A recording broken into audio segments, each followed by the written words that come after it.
So today I am going to tell you which are the 5 ways to speak fluent English. So हम लोग देखते हैं कि कौन सा 5 तरीका है जिसके द्वारा हम एक फ्लुएंट इंग्लिश बोल सकते हैं, जिसमें सबसे बड़ी चीज़ है स्पीकिंग। स्पीकिंग हम किसी के साथ भी बहुत बढ़िया तरीके से बोलना हमको होता है। जब भी हम किसी से बात करते हैं तो हम हेजिटेट ना करें बल्कि बात करें, उनसे स्वतंत्र होकर के बात करें बिना कोई हेजिटेशन के। स्ट्रेंजर जो होते हैं, अपरिचित व्यक्तियों से भी हम अंग्रेजी में बात करें, क्योंकि हमारे अंदर जो एक सबसे बड़ी समस्या है हेजिटेशन है।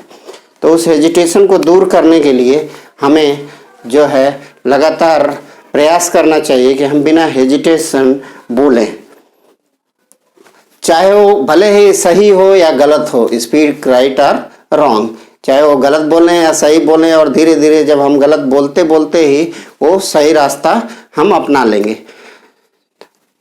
और सबसे मुख्य चीज़ है कि भाई हम लोग बोलते हुए, ज़्यादातर लोग बोलते हुए क्या करते हैं, शर्माते हैं। तो शर्माना तो हटा देना है, शर्म हया हटा करके फेंक देना है। हमें शर्माना ही नहीं है, हमें बोलते रहना है, बोलते रहना है।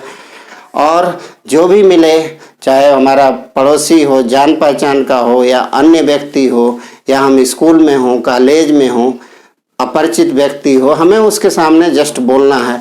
और स्पेशली सम ऑफ द विदेशी जो घूमने आते हैं, उनसे भी हम अच्छी तरह से अपना कन्वर्सेशन कर सकते हैं जब भी हम कोई दर्शनीय स्थल घूमने जाते हैं। तो उसके साथ साथ इस तरह की जो प्रैक्टिस है वो कहीं न कहीं निश्चित ही इम्प्रूव करेगी आपकी स्पीकिंग पावर को।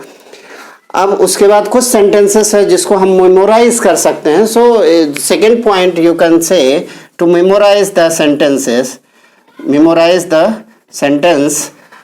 उसको किसी भी सेंटेंस को आप मेमोराइज कर लीजिए, जो चीज़ फ्रिक्वेंटली यूज़ हो रही है, तो मेमोराइज करने से भी आप बहुत बढ़िया तरीके से उसको धीरे धीरे प्रैक्टिस में ला सकते हैं। ज़्यादातर स्टूडेंट हमारे पास आते हैं और पूछते हैं कि सर कोई स्पोकन क्लास बताइए जहाँ पे मैं बढ़िया तरीके से अंग्रेजी बोल सकूं। तो मैं कहता हूँ स्पोकन क्लास क्या करेगा, आप जस्ट प्रैक्टिस करिए, बोलते रहिए। लेकिन स्पोकन क्लास मुख्य रूप से एक अच्छा वातावरण, इन्वायरमेंट दे सकता है। हमें मेन चीज़ क्या है कि हमारा इन्वायरमेंट वैसा नहीं है, इंग्लिश स्पीकिंग का इन्वायरमेंट नहीं है, तो हम बढ़िया से कोई भी कार्य नहीं कर पाते हैं। तो इन्वायरमेंट सबसे बड़ी बहुत ज़रूरी है। तो सबसे बड़ी चीज़ है कि how to create the environment when you are going to the spoken classes, spoken English classes. सबसे बड़ी चीज़ है वो क्या करता है, इन्वायरमेंट वैसा देता है। 10 बच्चों 20 बच्चों को जुटाता है और कहता है अंग्रेजी बोलिए। जहाँ हम 2 घंटा 3 घंटा प्रयास करते हैं और उसके बाद हम कहते हैं कि अरे हम तो कुछ बोलने लगे। तो उसी तरह का अगर आप हेजिटेशन नहीं करते हुए बोलते हैं तो नो डाउट आप चाहें तो ज्वाइन भी कर सकते हैं, नहीं भी ज्वाइन कर सकते हैं, वो आपके ऊपर है। क्योंकि जब अगर आप ज्वाइन करेंगे तो रेगुलर 2 घंटा इन्वायरमेंट मिलेगा, आप उस तरह से बोल पाएंगे, वैसे लड़के रहेंगे, उसी में आप अपनी बातें रख सकते हैं। उसके साथ साथ जो है न्यूज़पेपर, डेली न्यूज़पेपर, जो इंग्लिश न्यूज़पेपर आता है, तीसरा पॉइंट है जो कि न्यूज़पेपर आता है उसको आप रीड कर सकते हैं। कम से कम एक न्यूज़पेपर हफ्ते में लीजिए और उसमें का एक एक पैराग्राफ आप कम से कम उसको पढ़ते रहिए और उसमें की जो डिफ़िकल्ट वर्ड्स है उसको मीनिंग को लिखते रहिए, जिससे आपकी वोकेबुलरी भी इंक्रीज होगी। सो तीसरा पॉइंट है टू रीड द न्यूज़पेपर। तो न्यूज़पेपर का आप सहारा ले करके कोई भी काम बढ़िया तरीके से आप अपनी वोकेबुलरी को इंक्रीज कर सकते हैं और उसमें डिफ़िकल्ट मीनिंग को नोट कर सकते हैं।